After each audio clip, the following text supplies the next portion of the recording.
Toxic partisanship, left versus right, us versus them. While we pay to keep our politicians fighting, how do we, the people, rise up and solve the great challenges of our time? We do it by embracing freedom and liberty. There may be no such thing as a free lunch, but this hour is as close as it gets. Welcome to A Free Solution. All right, welcome everyone to A Free Solution. I'm Kevin Wilson, your host for today. Thank you so much for joining us. Appreciate you being here. We're live here on WYSL, which means you, the listener, can participate in the show by commenting online. Our phone lines are tied up today, but we'll get that in a minute. Shout out online to all of our friends listening on the Free Solution Facebook page, on YouTube page, on Twitter, or the Kevin Wilson page. We're there too. And our friends listening over at WACK out in Newark and WENY, The Patriot, down in the southern tier. Thank you all for being here. And the phone line's tied up today because we have a guest on today's show. We have Bob Confer, who longtime listeners will remember him being on Radio Free New York almost a year ago. But Bob Confer is the president of Confer Plastics. And are you still a columnist for the Batavia Daily News? Batavia Daily News, the Lockport Union Sun Journal, and the Niagara Gazette. Right on. Well, Bob, it's great to have you back. Thanks for having me on. Been looking forward to this. Yeah, absolutely. And so, again, folks, we talked with Bob so nearly a year ago now, and we talked about how his company was responding to COVID and keeping his employees and his workplace safe, and finding ways to make sure that New York State was going to let him operate, because at that time, everything was shutting down, or continued to be shut down. But you know, we're here a year later. I want to bring Bob back on to talk about, well, what have we learned since then, and what are the new challenges that manufacturers like him are facing in New York? So we'll start with that. You know, Bob, what have you learned in the last year about operating a business during a pandemic? Well, I've learned that whether it's the disease itself or the disease of government, things can happen which can cause the supply chain, whether it's things that I participate in or other facets of the supply chain globally, can be impacted by both of those factors quite significantly. And it may appear that supply chains are fragile, but when you've got government and the virus putting the hammer down on people saying you got to shut down, that creates backlogs, and when you have government inducing odd forms of demand while putting restrictions in place, that can cause a whole world of hurt. So I should say that the past 12 to 15 months have been a little strange, exciting, and also a little depressing at the same time. So it's a mixed bag of goodies here. Yeah, for sure. I mean, so like in your industry in particular, and you know, if you wouldn't mind like re-describing like what you do and what your company does, like what sort of supply chain pressures have you seen, and then maybe we'll dig into like how the government and the virus itself is putting pressure on those specific areas.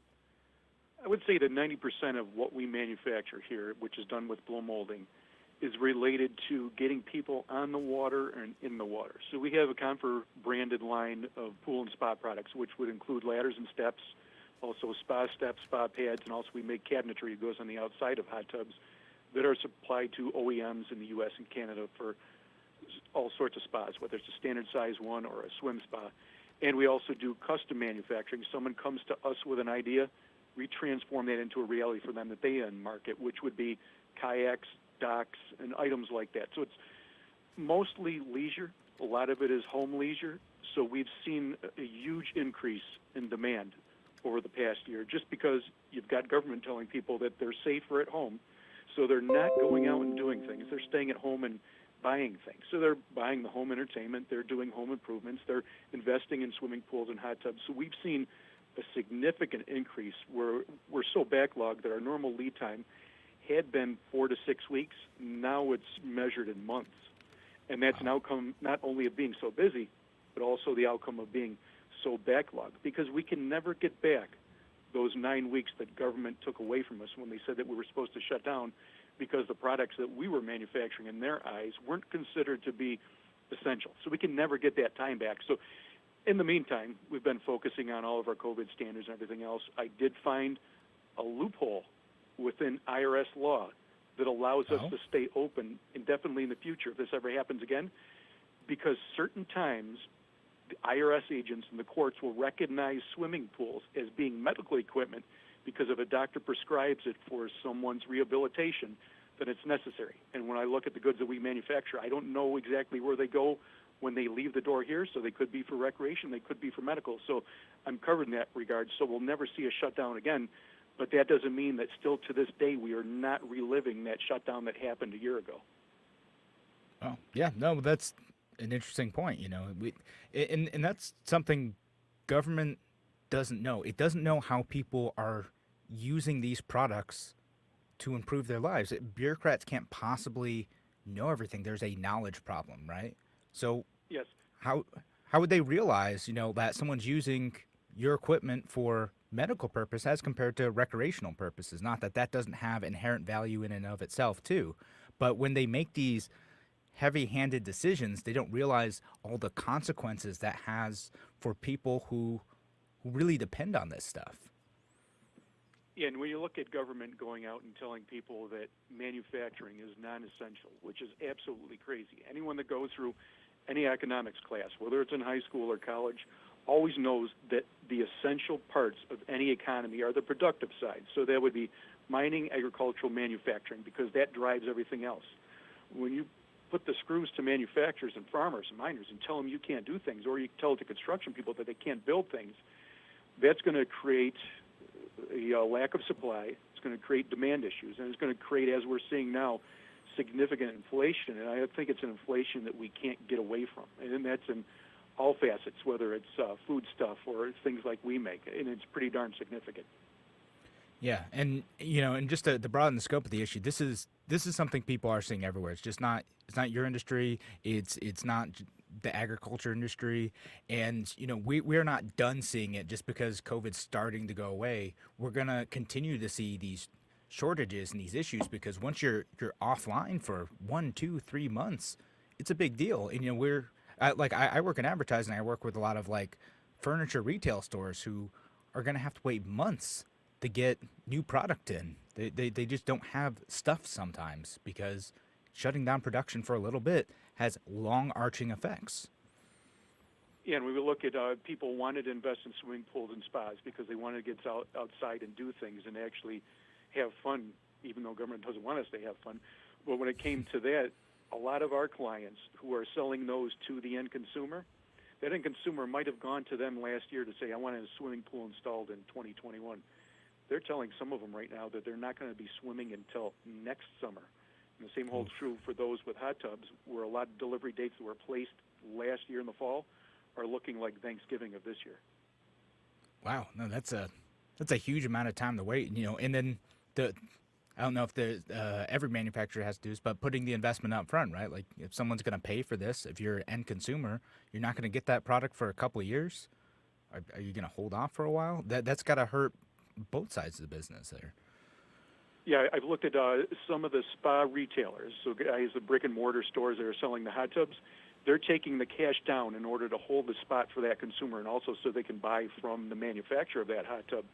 They've actually created separate banking accounts in which to put the money, so in the event that that product never produces or that customer wants to get out of it, they can pay the customer back.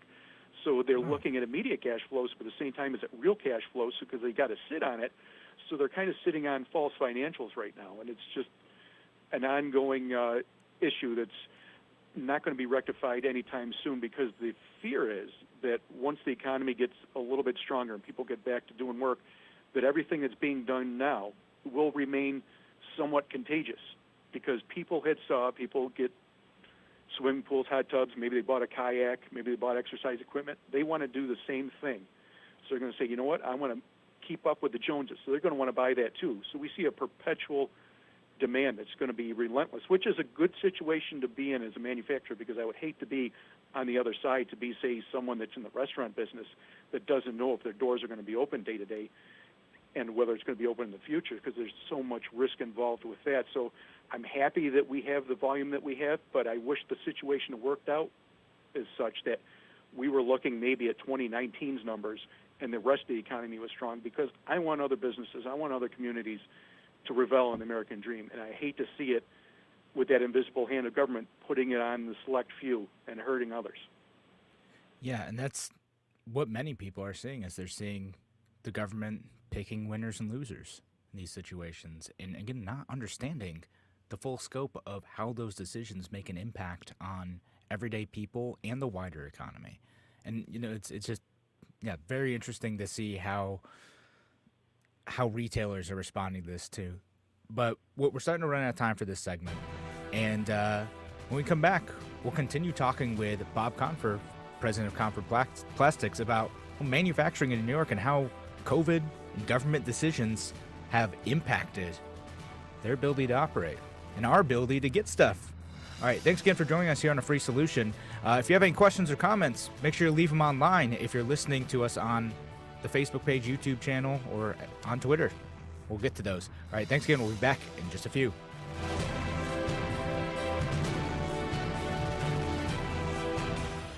Your business relies on computers and technology to operate. Slow, unreliable networks and servers can cause unplanned downtime and affect your bottom line. The experts at Simple Tech Innovations are here to help. Their preventative maintenance program ensures that your computers and network are kept up to date and monitored for any issues, keeping your business running smoothly. They also help clients achieve HIPAA, PCI, and New York State cybersecurity compliance to keep your network safe and secure. Whenever your business IT needs are, Simple Tech Innovations should be your first call. They've won the Best in Rochester 8 years in a row and have an A+ Better Business Bureau rating. Call them today for a free consultation at 585-200-3182. That's 585-200-3182. Simple Tech Innovations.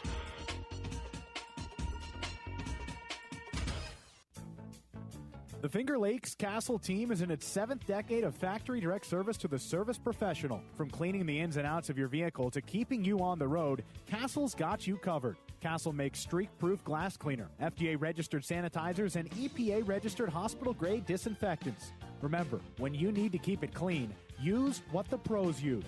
Castle. Accept no substitutes. Castle keeps it clean. A message from the National Police Association. It used to be that any able-bodied person would offer to assist a police officer in danger. Now, passers-by are more likely to take a video. There's a better use for your phone when an officer's in trouble. Call 911. Tell the operator where you are and what you see. Then, start your video to provide evidence later. To learn more about how you can assist law enforcement, visit nationalpolice.org. That's nationalpolice.org. Why do businesses choose to move their website from Wix and Squarespace to Simple Tech Innovations? Maybe it's their excellent customer service or attention to detail. Maybe it's their ability to give a truly customized solution. Or perhaps they just like the fact that Simple Tech is a local small business that builds great relationships with its clients. Whatever the reason may be, you can rest assured knowing that the local team at Simple Tech has your best interest in mind when building or updating your website. They're hands-on and love helping customers achieve their goals. But don't take my word for it. They've won the Best in Rochester 8 years in a row and have an A+ Better Business Bureau rating. If your website doesn't match your dreams or isn't achieving your goals, give the professionals at Simple Tech Innovations a call today for a consultation at 585-200-3182. That's 585-200-3182. Simple Tech Innovations. A free solution. Welcome back to A Free Solution. I'm Kevin Wilson, your host for today. Thank you so much for joining us. We have a guest on the show today, Bob Confer, who is the president of Confer Plastics. And we're talking about manufacturing today, and we're talking about all the different ways in which New York State actions, maybe federal actions, and the virus itself have impacted our ability to produce and to consume. And, I'm going to get to a couple of your comments here. Tim O'Connor just saying hi. Hey, Tim. Glad you're here.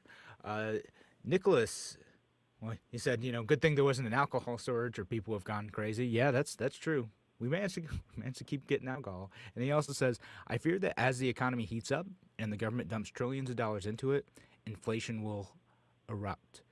Now, in terms of like people are starting to see, rising prices across all industries. Bob, have you seen that? And if so, do you think it's an inflation thing? Do you think it's what might be going on there, or at least from what you've been seeing? I don't think it's going to be anything that's going to be considered a minor blip, and that's what the federal government keeps on saying. And just yesterday, Janet Yellen said multiple times that inflation is not an issue, but I know darn well that it is an issue. Consumers have been feeling it a little bit, but I would say that they're not going to feel it in earnest for another month or 2 months because the supply chain is just catching up. So when I look at what manufacturers have been doing in recent months, we started to introduce increases in February, late February, early March.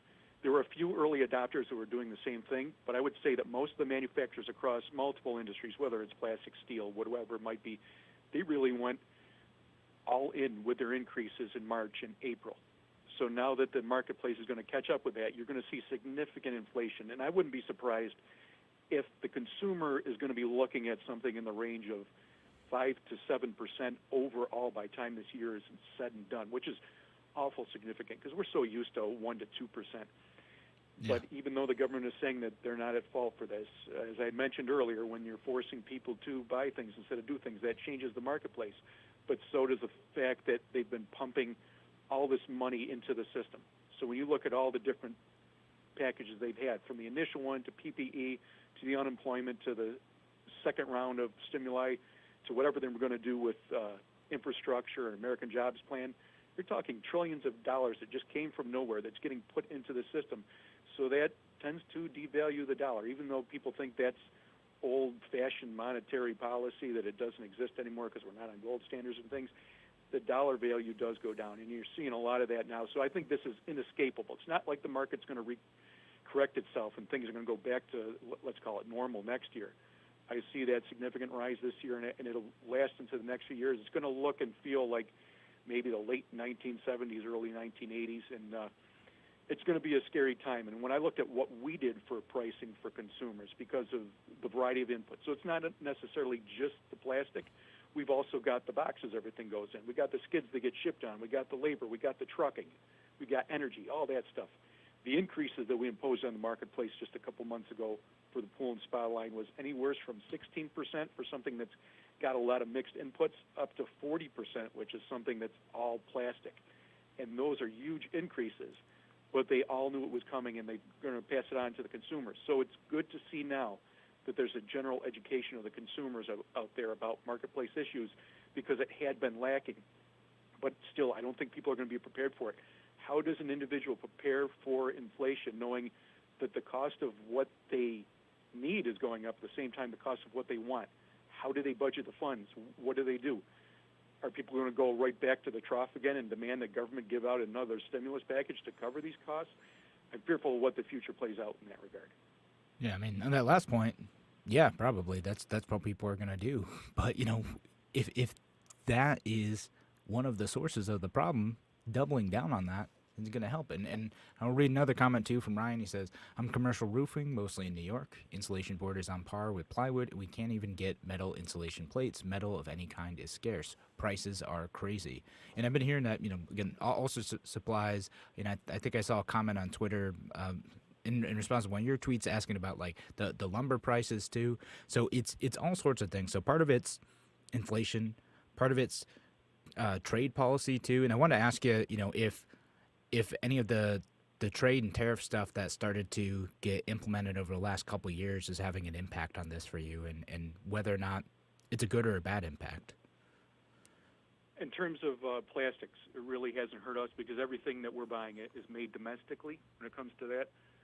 But when you look at some of the inputs on the items that support that, whether it's a skid or maybe corrugated, where are they getting the wood from? Most of it's probably going to be coming from Canada and getting processed here in the States. And when you look at the tariffs that were put in place during the Trump administration, and there were also tariffs prior to that in the Obama years that were 10%, but Trump had gotten up into the 20% range, and now it's sitting at 9% after changes that happened in December. that adds to the cost of doing business. That adds to the cost of building homes. So that's part of that whole equation going into it. And when you look at, people always ask, why is lumber going up so much? And someone had posed that today on Twitter.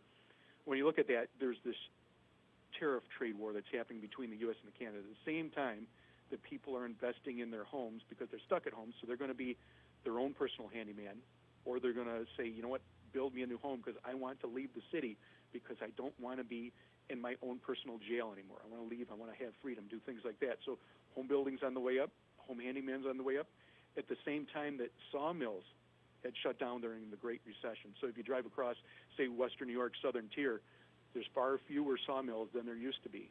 Luckily, you see some Amish ones opening here and there, but for the most part, sawmills are down, and when you need the volume that is necessary to feed the housing boom, there's nowhere near the number that's necessary for that. And then there's also the issue of paper, the need for toilet paper that people had created, the need for corrugated because now you've got e-commerce, and government decided to make the Amazons of the world the primary players in the marketplace. They shut down the stores and said, here, you're going to go to e-commerce. So that drove up the need for corrugated boxes, shipping, all sorts of things like that. So you need the pulp and the wood for that. At the same time, you need it for the toilet paper.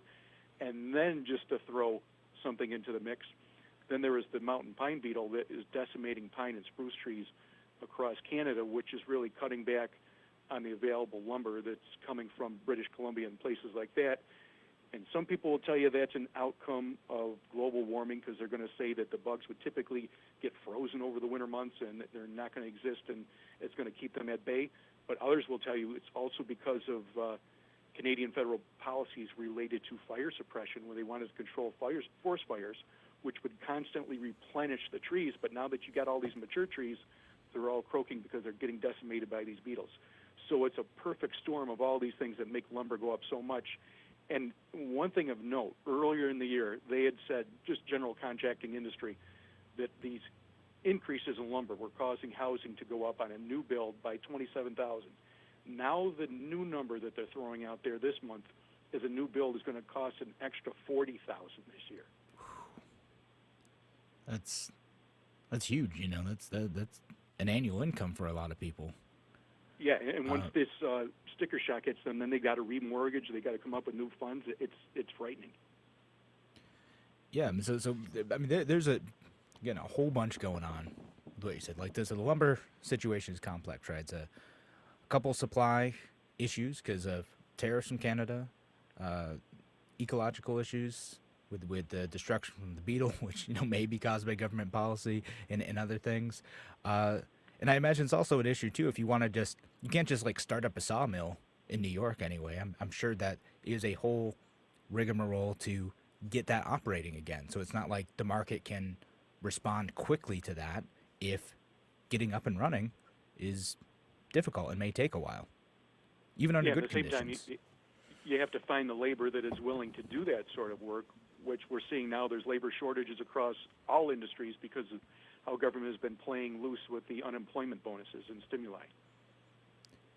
Yeah, no, that's definitely another part of it. And I don't know if we want to get into it now because we only got like a minute left, but like I would be curious to see like what you've seen in terms of unemployment or like how unemployment incentives have impacted your ability to hire, because we've certainly seen that in a lot of industries. And I think the criticism from progressives is, well, if you want to get employees, you got to just pay more. And that's it. You need to just pay a living wage and you'll solve the problem. Right? So I know it's more complicated than that. Yep.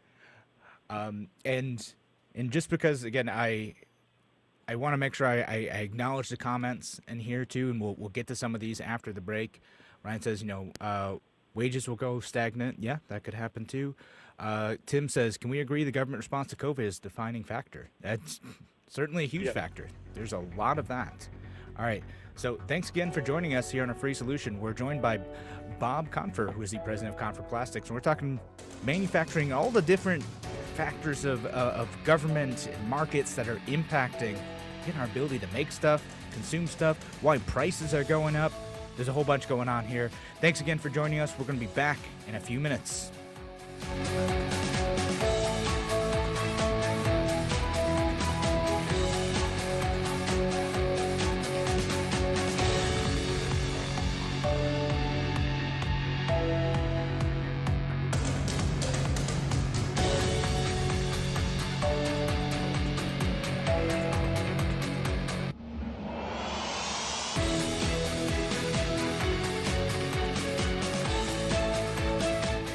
new Dan Bongino Show, coming May 24th.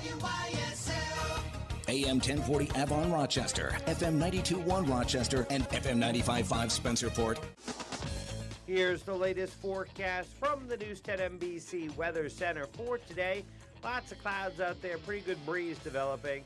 Cool day, staying in the 50s. There will be a chance for a few showers, but a lot of dry time as well through much of today. We'll have clearing skies tonight, down near 40, a bit chilly. And on Thursday, should be sunny and dry, a nice day, but still a bit cool for this time of the year with a high in the 50s. I'm Rich Cornelia, WYSL. Your business relies on computers and technology to operate. Slow, unreliable networks and servers can cause unplanned downtime and affect your bottom line. The experts at Simple Tech Innovations are here to help. Their preventative maintenance program ensures that your computers and network are kept up to date and monitored for any issues, keeping your business running smoothly. They also help clients achieve HIPAA, PCI, and New York State cybersecurity compliance to keep your network safe and secure. Whatever your business IT needs are, Simple Tech Innovation should be your first call. They've won the Best in Rochester 8 years in a row and have an A+ Better Business Bureau rating. Call them today for a free consultation at 585-200-3182. That's 585-200-3182. Simple Tech Innovations.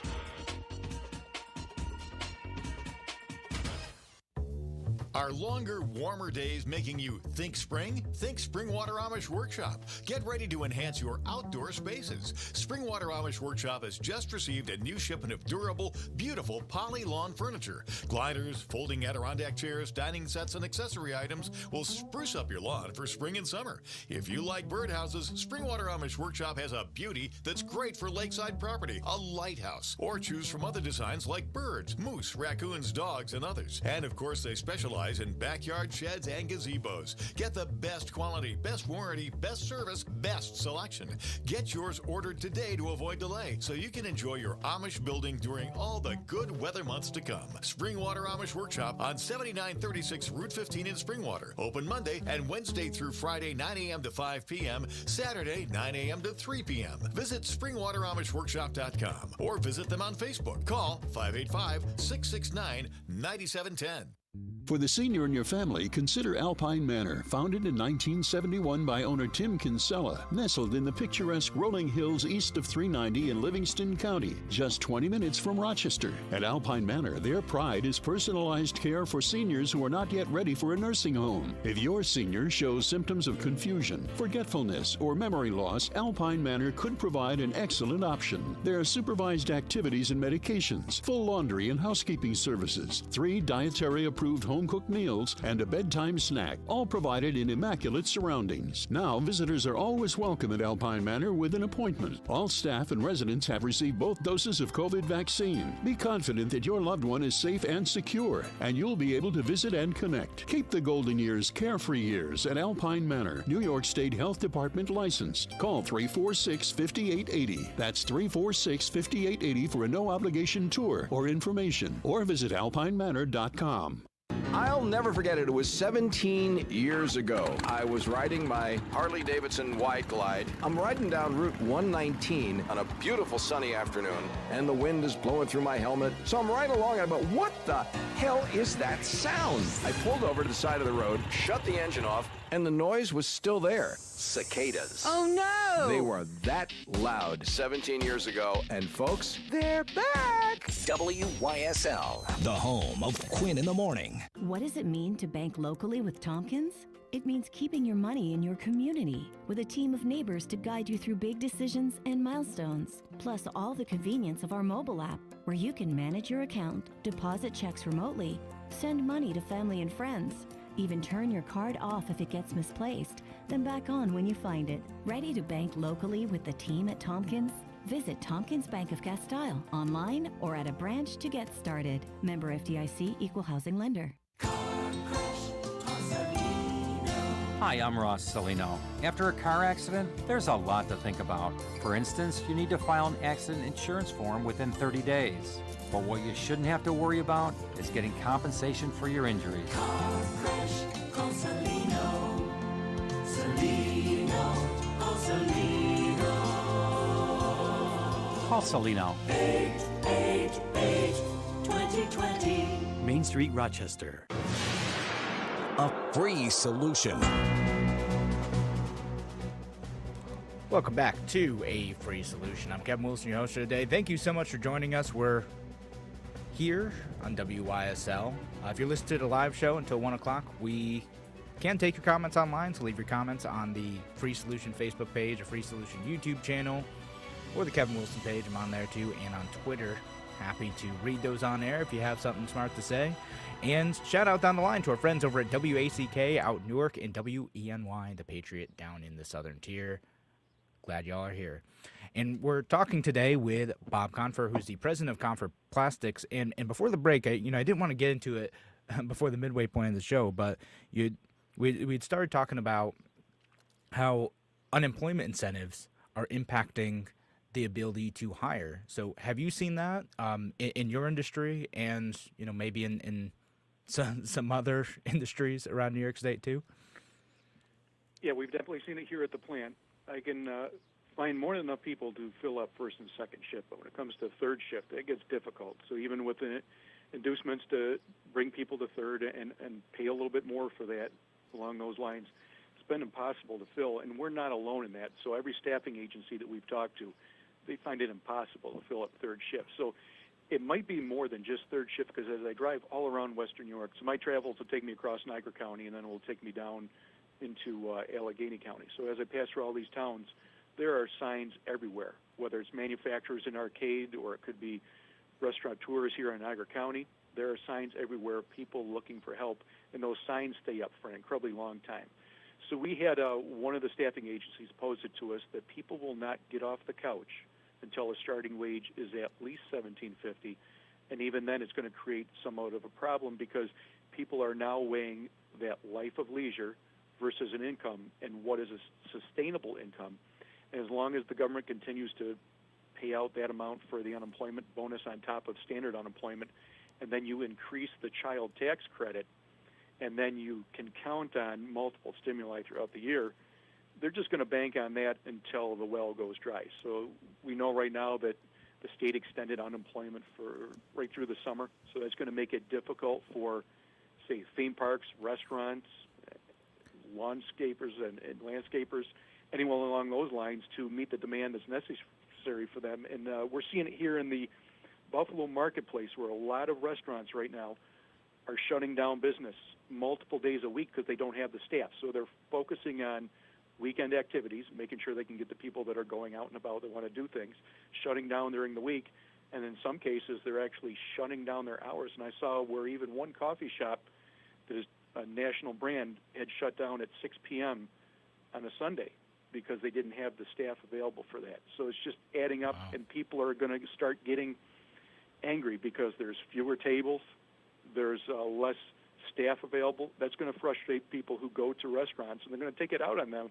But as I mentioned in a tweet yesterday, you should really focus on tipping your hat and then tipping handsomely those who are working, because they did it. They worked. They're the ones that came off the couch to work. It's the other people they should be angry at. Yeah, exactly. And yeah, but please, make sure you treat your your waiters and waitresses nicely. My mom has been a waitress for 20 years, and I've heard all the stories of that. But for people like her who are just trying to work hard and put food on their table for their families, and people who are doing that, just trying to make an honest living right now, it's tough, because there are a lot of incentives to just get money from the government. It's easy. You don't have to do anything. You have to apply and whatnot, but you're making more on unemployment than you would in some cases at these jobs. It's hard to make a short-term decision otherwise, because the money's good, and you don't have to be in at work all the time. Why wouldn't you? And then a lot of places, or a lot of people, I should say, when they want to weigh leisure versus pay, some of them might not work if they're earning at 50% to 70%. And I saw that with some local machine shops who lost their welders during the shutdown and couldn't get them back because they wanted to stay off until everything had dried up. And welders bring down a pretty penny. So the fact that they wouldn't come back should be a telling story. And I don't want to sound like some conspiracy theorist, but I do believe that the $600 bonus that was in play last year on top of the standard unemployment was a ploy by GOP that didn't want to sign on to a law that mandates the $15 minimum wage, and also for the Southern Democrats that didn't want to do the same. So if you put this out there and you induce employers to increase their wages to keep up with whatever the government is handing out, you are inducing this without the fiat, without the law, and causing it to happen without having to look like the bad guy by putting this out as the law, which they know would be offensive to their base, which would be the employers who might be contributing to their campaigns and things like that. Yeah, right. No, it's a good way to get around it, and it's also a way to test, like, a soft UBI, right? It's you just give people money, and then, right, if that amount of money that you're going to be getting not working is lower than what you can capture in the open market, it forces wages to drive up is the idea, I think. But what politicians don't think about is all the other externalities of that, the other ways of restaurants just shutting down, not being able to staff, manufacturers being short-staffed, and other aspects of the economy that I don't even understand. I can't pretend that I understand the whole thing, that are just going to go unaddressed because you've created this new problem and driven employment costs up. Like, we don't think about how that works. Politicians don't think about that works. You and I think about how that works. Politicians don't think about how that works. They're thinking short term. Yeah, and the unfortunate thing is it takes snapshots to really get people to understand this and get involved with this. And the one snapshot that I think is perfect to really crystallize this is the lack of supply of chicken wings and the increase in cost. So the availability of wings is 30% down versus last year. Prices are double. All of the producers say it's not for the fact that there's less chickens out there. It's for the fact that there's less workers who are processing the chickens. So being that Western New York is the mecca for chicken wings, people are feeling it now. And I did see a Facebook post today from a bar/restaurant down in Shingle House, Pennsylvania, which is just across the border from Allegheny County. They decided to stop selling chicken wings because to come out even, they would have to sell chicken wings for $17 a dozen, and they don't want to put that on their customers, so they feel that they're better off by not selling chicken wings at all. Holy cow, $17 a dozen. Like, I get it. Yeah, you're in a restaurant. You're not gonna lose money on chicken wings, right? you gotta make something off of them. But it's nuts. Like it's a legitimate crisis for Western New York. We got to solve this problem before football season. So that's important. Let's get on it. Make sure we get our supply of chicken wings so that we're ready. Yeah, we know the government won't solve it for us because one frustration that I have, that as we look at all these supply chain issues, as people start to realize that there's situations such as the microchips, so there's this microchip shortage that's impacting the auto industry. So there's a lot of idle automotive plants right now. There's empty car lots, and now rental cars are at a premium because during the shutdown when travel wasn't a thing, those companies had to stay afloat, so they sold all their cars, but now they can't get cars again to replenish what they had in the system, so you're looking at rental values being twice what they were last year. So if they know that there's a microchip shortage, if they know that there's lumber, plastics, anything along those lines, why would the government think it was okay to want to increase the corporate tax rate and stymie investment? So this is a big frustration to me, because when you look at it, people are going to say, you know what, it's only going from 21 to 28%, which to them looks like 7%. But it's not 7%, it's really 33%. So it's going up a third. So that means that a small business or a manufacturer machine shop that had paid $100,000 in corporate taxes last year would be paying $133,000 this year. That's money that could have been spent on machinery and people and processes to get the products that are necessary for the consumers and the general economy. And the thing that bothers me the most with this is I looked at Trump's tax cuts or the GOP Congress tax cuts as being absolutely essential to my business for competing domestically and internationally, because for the first time in 25, 26 years, we became debt-free. So we always accumulated debt because we were investing in new machines, investing in new buildings, doing what was necessary to get people trained to run those things. So it takes a lot to really build up a manufacturing facility.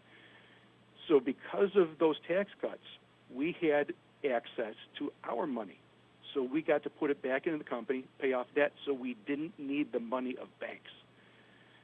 So a lot of people will say, you know what, trickle-down economics isn't a real thing. It is, because people like to throw small businesses under the bus when it comes to corporate taxes, because they want to assume that evil corporations are not paying their taxes, so everybody's got to suffer. So they want to throw everyone under that same umbrella. It's really unfortunate, because it's small businesses like mine, the restaurants, the doctor's offices, the machine shops. They're the ones paying the bills and doing what's necessary and getting people employed, and they account for basically 99% of all employers when you look at each individual corporate entity. And there's going to be 1 million businesses impacted by this corporate tax increase. And that's 1 million businesses that aren't going to be able to invest at a time when they need to invest, because we see these supply chain issues, and we see that it's necessary for these businesses to become whole again after government had shut them down for months, and in some cases, basically a year. So it's just such odd timing. All right. Well, there's a lot there. So thanks again. We're joined by Bob Confer, the president of Confer Plastics, and we're talking about manufacturing policy, taxes. I'm glad you brought up the corporate taxes point, because that's also very important. We've talked about this on the show a few times. But thanks again, everyone listening today to A Free Solution. We're going to be back with one more segment after this. Why do businesses choose to move their website from Wix and Squarespace to SimpleTech Innovations? Maybe it's their excellent customer service or attention to detail. Maybe it's their ability to give a truly customized solution. Or perhaps they just like the fact that SimpleTech is a local small business that builds great relationships with its clients. Whatever the reason may be, you can rest assured knowing that the local team at SimpleTech has your best interest in mind when building or updating your website. They're hands-on and love helping customers achieve their goals. But don't take my word for it. They've won the best in Rochester 8 years in a row and have an A+ Better Business Bureau rating. If your website doesn't match your dreams or isn't achieving your goals, give the professionals at SimpleTech Innovations a call today for a consultation at 585-200-3182. That's 585-200-3182. SimpleTech Innovations. Hi, my name is Ryan Bourne. And I'm Danica Bourne. And we're the owners of South Coast Tax. We would like to thank our Lord for protecting us from evil. Psalm 91 states, "He is my refuge and my fortress, for he will rescue us from every trap and protect us from deadly disease." South Coast Tax are Christian-based tax accountants and attorneys who specialize in releasing bank levies, wage garnishments, and filing complex tax returns. We are the leaders in acceptance of offers and compromise with awesome results. We are also a small firm who will treat you like family and not just a number. Call us today at 1-800-TAX-1176 for a free consultation, and we'll take the time to explain all of the programs that you qualify for in order to allow you a fresh start. In John 8:36, so if the Son sets you free, you will be free indeed. And one way we can achieve that is by being debt-free. So let us help you today. Call us at 1-800-TAX-1176, and together we can help achieve this goal by putting the IRS tax debt behind you for good. Again, that number is 1-800-TAX-1176.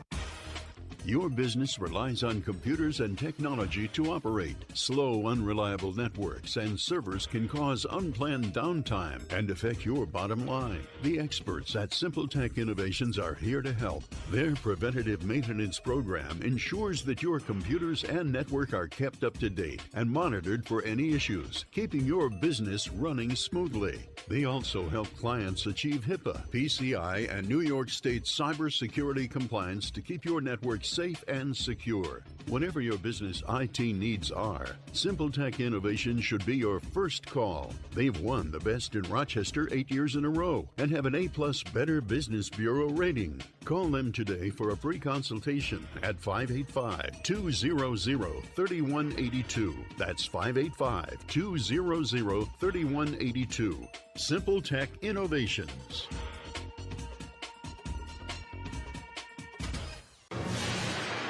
A free solution. Welcome back to A Free Solution. I'm Kevin Wilson, your host for today. Thank you so much for joining us. We're joined by Bob Confer, who is the president of Confer Plastics, and we're talking about manufacturing, all the different policy stuff that goes into this.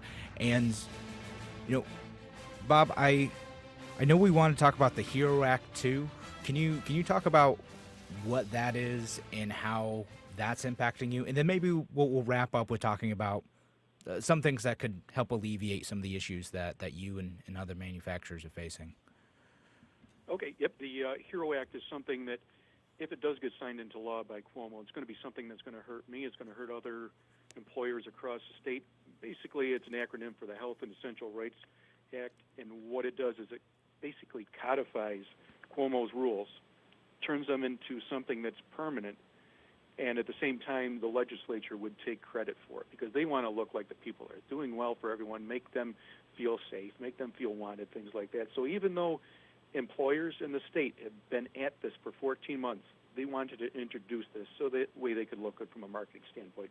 But at the same time, this makes it somewhat permanent. So any time that something arises that is a viral transmission through an airborne threat, and it's determined that it's going to be a threat to public health, the health commissioner can say, you know what, we have to pull this rule out, we have to mandate masks, we have to mandate social distancing, things like that. So one could believe that beyond the realm of COVID, as we go into the future, this might be applied to the flu because they could say, you know what, there's 500,000 hospitalizations in the United States and 36,000 people die from it every year, so it's a threat. So we have to make sure that this stuff is in play.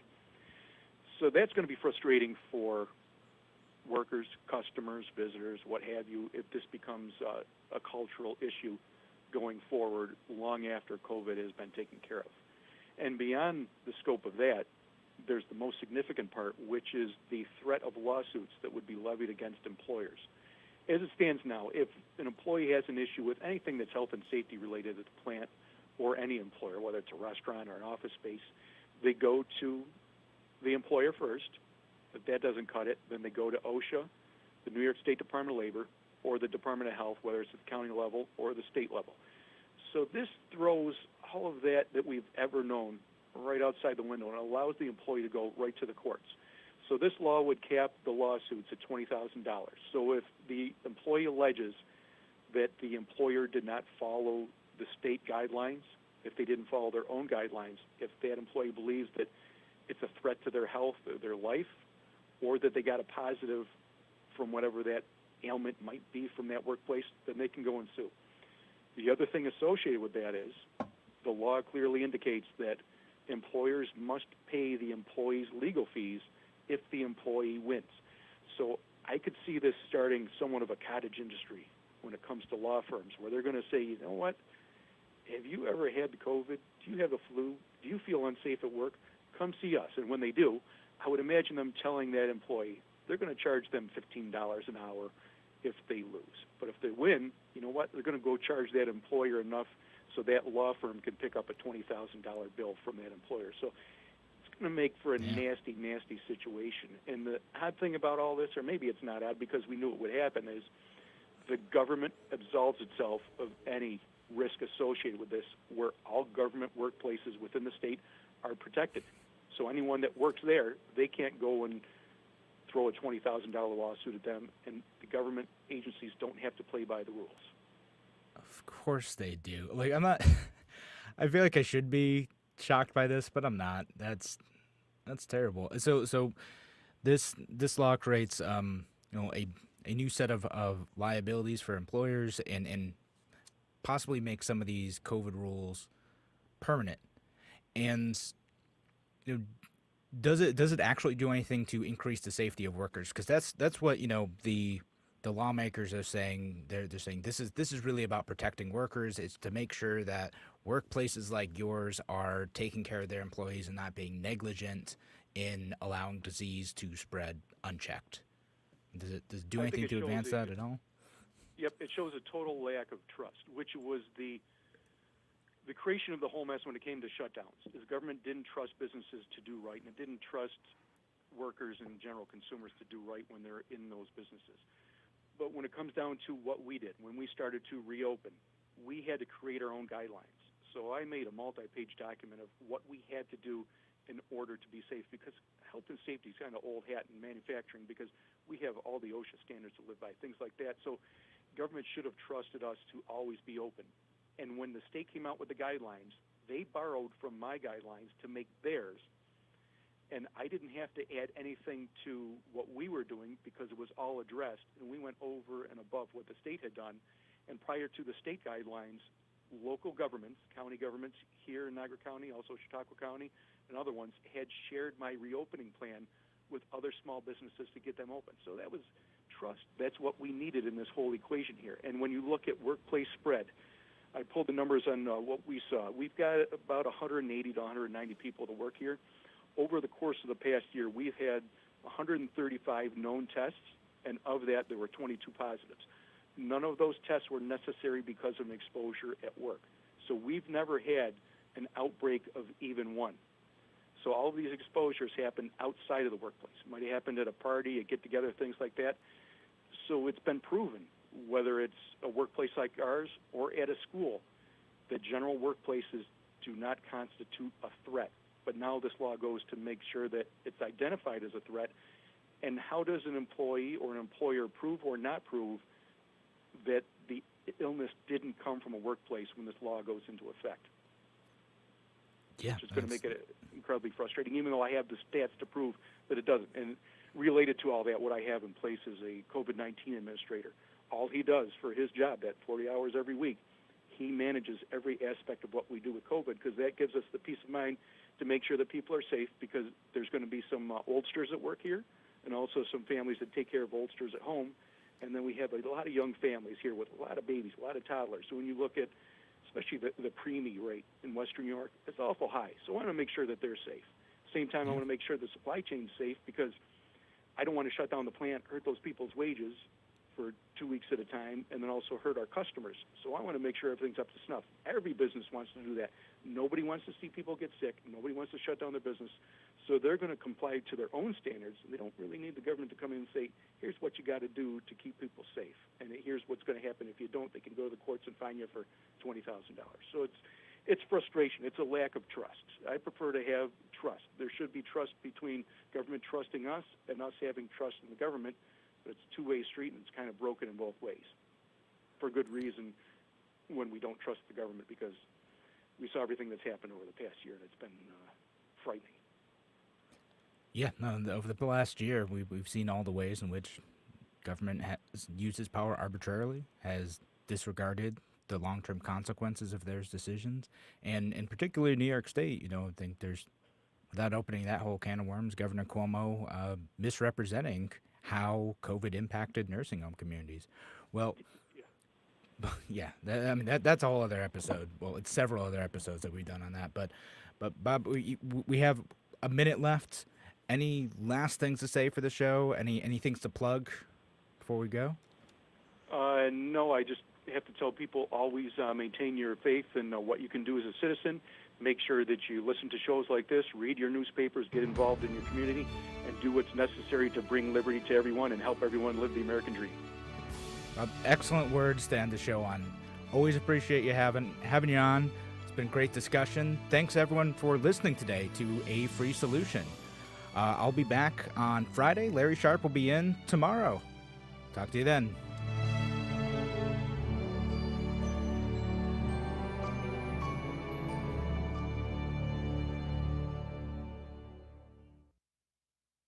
If you're looking to market and